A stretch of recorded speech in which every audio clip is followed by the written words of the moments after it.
On est un jeune réseau spécialisé dans la cuisine. On a aujourd'hui 58 magasins, nous existons depuis 17 ans. Sur ces 58 magasins, on a une particularité, c'est que 12 nous appartiennent. Nous sommes donc le plus gros franchisé de notre réseau, tout en étant franchiseur.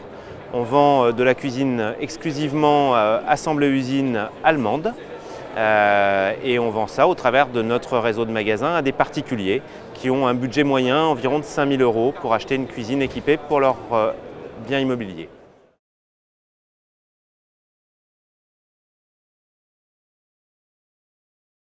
On veut des commerçants chez Aviva, on impose même, je dirais, le fait que le franchisé lui-même soit à la vente au moins au démarrage de son magasin. Pourquoi? Parce qu'il va devoir derrière manager un public très particulier qui est un public de vendeurs et ces vendeurs vont pouvoir rapidement représenter une partie conséquente du chiffre d'affaires de son magasin. Et qui sait faire le métier peut mieux manager, je dirais, derrière des vendeurs d'un bon niveau.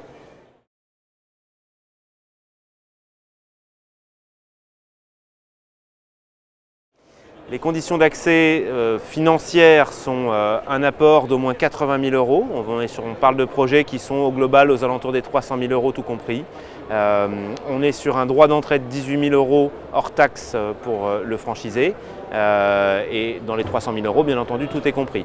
Et il faut qu'ils souhaitent s'implanter sur des villes évidemment où il y a encore de la place, mais avec seulement 58 magasins sur le marché de la cuisine, on est face à des mastodontes qui ont plus de 200 points de vente dans leur réseau. Bien, on offre encore aujourd'hui de superbes implantations.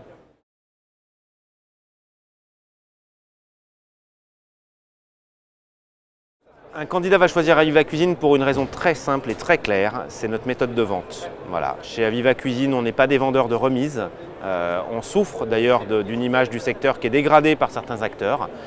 Et nous, on est des vendeurs de cuisine en prix net et on a une véritable méthode de vente pour accompagner cette vente en prix net à notre clientèle. On est dans le respect du budget du client et si un candidat à la franchise qui souhaite s'orienter vers le monde de l'ameublement a décidé de vendre proprement à un client en respectant son budget, alors il est bienvenu chez Aviva.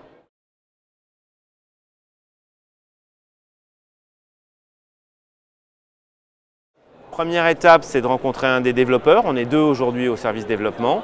Derrière, on va lui proposer une journée complète d'immersion en magasin et pouvoir donc échanger et vivre un peu la vie d'un franchisé existant.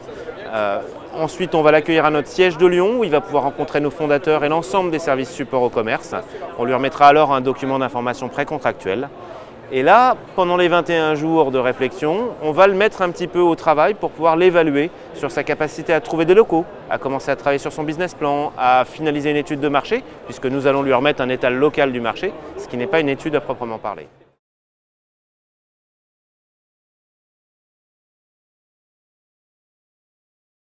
Alors l'actualité, elle est nombreuse, si je puis dire, à commencer par le lancement en décembre d'une petite sœur à notre enseigne mère Aviva qui s'appelle Aviva Inside et qui sont des concepts dédiés à s'implanter en centre-ville des grandes agglomérations sur des surfaces de 100 à 150 mètres carrés.